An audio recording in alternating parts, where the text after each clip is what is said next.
Prabowo Subianto kembali membuktikan kebenaran dari ucapannya. Presiden Indonesia ini sebelumnya marah besar ke Uni Eropa yang mencoba untuk mencurangi Indonesia. Organisasi Benua Biru ini langsung mendapatkan batu sendiri setelah mendapatkan tekanan dari Amerika Serikat. Belum lagi Uni Eropa juga menghadapi masa sulit dengan melonjaknya harga gas alam.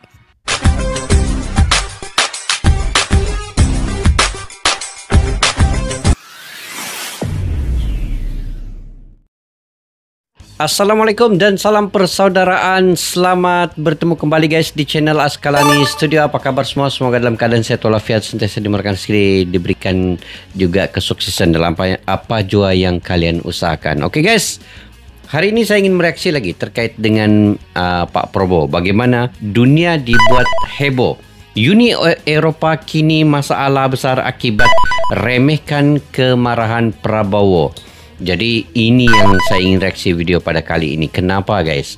Kenapa Uni Eropa kena masalah besar akibat remehkan kemarahan Prabowo? Okey, kalau kita melihat secara global ya, dari segi kenegaraan, Indonesia ini memiliki 285 juta jiwa. Itu lebih kurang lah. Mungkin dalam 270 ke 285 juta jiwa. Sudah tentu satu negara yang sangat besar ini bukan mudah ya untuk diuruskan oleh presiden yang memegang tampuk pemerintahan di Indonesia sekarang, yaitu Bapak Prabowo. Ini memerlukan banyak keadilan, memerlukan banyak toleransi, karena di Indonesia ini adalah negara demokrasi yang punya banyak anutan agama dan juga punya suku kaum yang sangat besar. Kalau di Indonesia melebihi 700 suku kaum. Begitu juga dengan bahasanya, melebihi 1000 bahasa yang ada di Indonesia ini. Jadi itu bukan mudah ya untuk menguruskan sebuah negara yang sangat besar kayak Indonesia ini. Tetapi Indonesia ini sebenarnya punya potensi untuk satu perkembangan, kemajuan dan penguasaan dunia itu sekarang ini. Sebenarnya Indonesia bisa untuk melakukannya. Kenapa? Ini yang kita akan lihat di dalam video ini guys. Oke, sebelum saya ulas lebih banyak, nantilah di ujung video ini ya, saya akan mengulas lebih terperinci apabila sudah melihat video ini nanti. Jadi kita sama-sama nonton dulu video ini guys. Kekalahan besar akibat macam-macam dengan Prabowo. Indonesia terkenal menjadi bangsa petarung yang gak gentar menghadapi siapapun. Salah satunya terbukti saat Nusantara berani menghadapi Uni Eropa dalam pengadilan internasional. Belum lama ini Uni Eropa menuduh Indonesia memiliki hasil produksi sawit yang didapat dari deforestasi berlebihan. Bahkan organisasi supranasional ini berani melakukan diskriminasi kepada Nusantara. Namun nyatanya Uni Eropa keliru besar karena WTO gak mengabulkan cara licik mereka. Keputusan tepat ini pun diapresiasi oleh Budi Santoso selaku Menteri Perdagangan Indonesia. Kami harap di masa depan, negara mitra dagang lainnya tidak memberlakukan kebijakan serupa yang berpotensi menghambat arus perdagangan global. Ucap sang menteri yang menyindir nasib sial Uni Eropa. Kongsi ekonomi yang terdiri dari 27 negara benua biru ini pun wajib mengikuti aturan WTO. Alhasil Uni Eropa nggak bisa menuduh Indonesia melakukan kerusakan lingkungan berlebih. Indonesia melihat kebijakan tersebut sebagai bentuk tindakan proteksionisme dengan dalih menggunakan isu kelestarian lingkungan yang sering didengungkan oleh Uni Eropa. Lanjut Pak Budi. Sengketa hangat ini pun membuat Prabowo Subianto turun tangan langsung. RI 1 ini bahkan mengungkap kalau Uni Eropa ketar-ketir akibat ulah mereka sendiri. Kita baik-baik saja. Bahkan mereka bingung waktu mau ngomong-ngomong mau batasi Eropa kan? Sekarang bingung sendiri. Saya bilang, terima kasih, kita nggak jual ke Anda. Mereka panik sendiri. Ungkap RI 1 sambil mengejek akal bulus Uni Eropa. Pasalnya industri di benua biru bakal kacau balau jika nggak dapat bahan kelapa sawit tanah air. Kesulitan perang dagang melawan Amerika. Nggak lelah memantau rakyat di luar negeri. Kehancuran Uni Eropa semakin nyata setelah Amerika Serikat mengeluarkan kebijakan terbaru. Negeri Paman Sam disinyalir ingin memulai perang dagang dengan benua biru.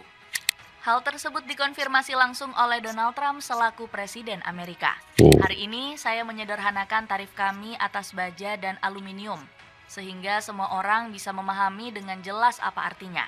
Tarifnya 25% tanpa pengecualian atau pembebasan, dan berlaku untuk semua negara, tidak peduli dari mana asalnya. Kebijakan ini digencarkan Trump demi melindungi industri baja domestik. Selain itu, dirinya juga berambisi mencegah praktik penghindaran tarif dari para importir. Alhasil, kebijakan ini sukses bikin Uni Eropa pusing 7 keliling. Sebab negara-negara asal benua biru merupakan salah satu eksportir baja dan aluminium bagi negeri Paman Sam. Menurut laporan, rata-rata ekspor baja Uni Eropa ke Amerika mencapai 3 miliar euro per tahun. Bahkan kerjasama ini sudah berlangsung selama lebih dari 1 dekade terakhir. Gak heran, keputusan Trump langsung dikecam petinggi Uni Eropa. Ursula von der Leyen selaku Presiden Komisi Eropa dikabarkan akan segera bertindak. Tarif yang tidak berdasar terhadap Uni Eropa tidak akan dibiarkan begitu saja. Kami akan merespons dengan tindakan tegas dan proporsional. UE akan bertindak untuk melindungi kepentingan ekonominya. Kami akan melindungi pekerja, bisnis, dan konsumen kami. Namun tanggapan miring dari pejabat benua biru sudah diprediksi Trump.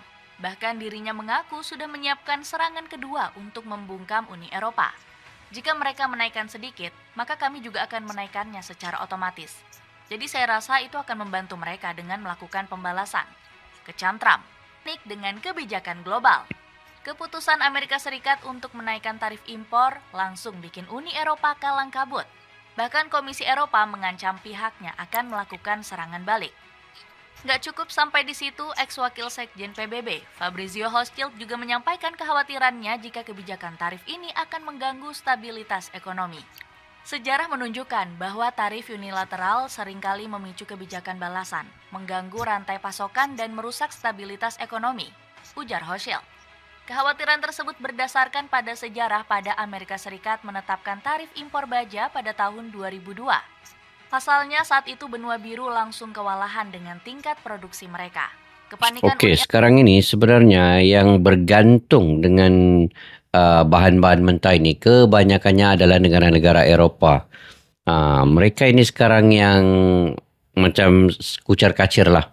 Dan Indonesia kalau di Asia ini merupakan negara terbesar pengeluar bahan-bahan mentah ke Eropa juga. Itu antara yang ada bahan mentah di Indonesia antaranya sawit, boksit, nikel, tambang emas dan lain-lain lah, batu bara ada juga.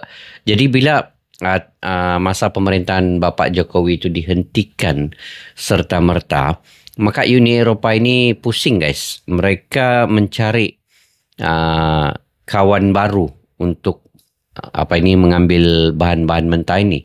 Tetapi sekarang ini Amerika di bawah Donald Trump pun sudah menghentikan juga. Mungkin memberikan sedikit lebih persen yang diinginkan oleh Amerika. Jadi Eropa sekarang ini agak pusing juga.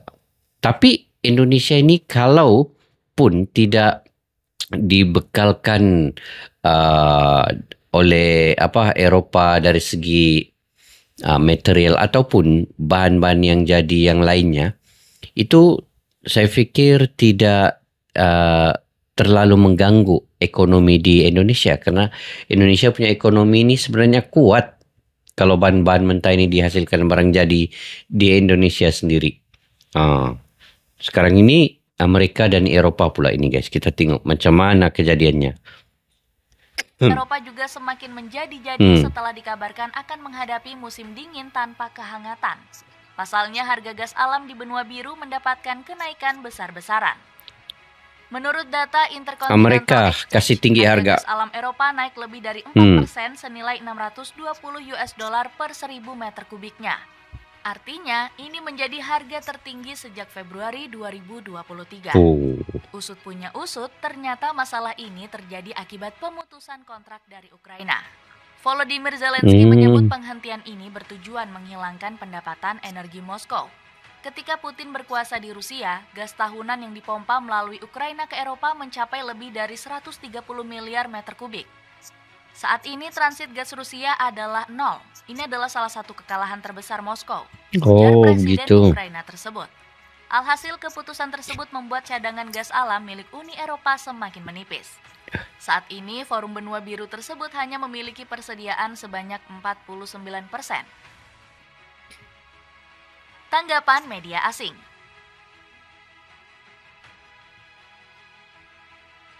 Tantangan yang dialami Uni Eropa juga disorot oleh media internasional. Mereka mengatakan bahwa apa yang dialami oleh benua biru merupakan akibat dari diskriminasi yang mereka lakukan. Buktinya Reuters mengatakan bahwa Presiden Prabowo telah memperingatkan Uni Eropa sejak lama. Menurutnya, tantangan itu merupakan karma karena eksploitasi benua biru di masa lalu. Prabowo Subianto mengkritik Uni Eropa atas larangan impor minyak sawit dan mengatakan orang Eropa selama masa kolonial juga bersalah atas deforestasi, tulis Reuters. Komentar juga datang dari media asal Singapura, Channel News Asia. Media tersebut mengatakan kerugian yang dialami Uni Eropa menolak impor sawit justru menjadi berkah besar bagi Indonesia. Lagi bagus. Pembatasan Lagi impor bagus. sawit Indonesia yang diantisipasi Uni Eropa merupakan berkah tersembunyi yang akan membantu negara Asia Tenggara itu meningkatkan kemandirian energinya. Memang Tulis Indonesia CNN pun dah dalam mau laporannya. ekspor lagi kan? Media asal Inggris yakni The Guardian juga ikut mengejek Uni Eropa. Alasannya benua biru disebut sedang mempermalukan Donald Trump karena gagal melindungi Ukraina. Bagi Eropa, ini merupakan penghinaan. Trump memutuskan tidak memberikan sumber daya lebih lanjut kepada Ukraina, tidak terlalu mengejutkan. Eropa sendirilah yang harus disalahkan, tulis The Guardian. BBC juga nggak mau ketinggalan mengkritik para pemain Eropa. Pasalnya, media asal Inggris ini yakin bahwa Amerika dan Rusia sukses melakukan tipu daya terhadap benua biru tersebut. Setelah Trump menelpon Putin, para pemimpin Eropa merasa terkejut dan khawatir akan diabaikan dalam kesepakatan Ukraina, serta kehilangan pengaruh atas keamanan Eropa. Tulis Paul Kirby, jurnalis BBC untuk Eropa.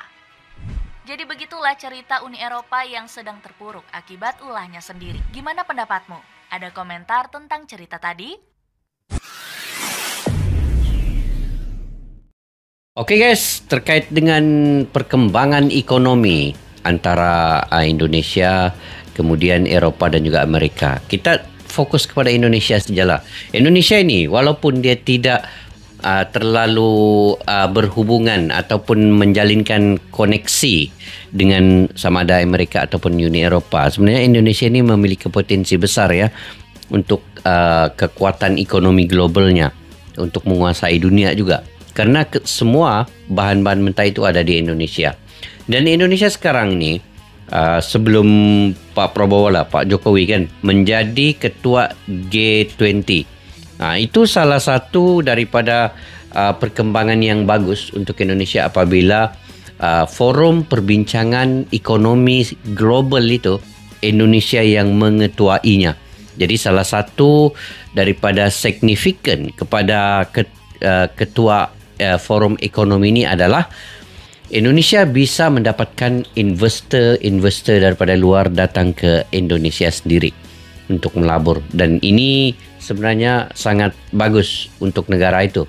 Dan kalau kita lihatlah bukan saja dari segi ekonomi, dari segi politik, Indonesia ini juga dari segi militernya, dari segi teknologinya sekarang ini pun sudah mencapai satu kemajuan yang bagus.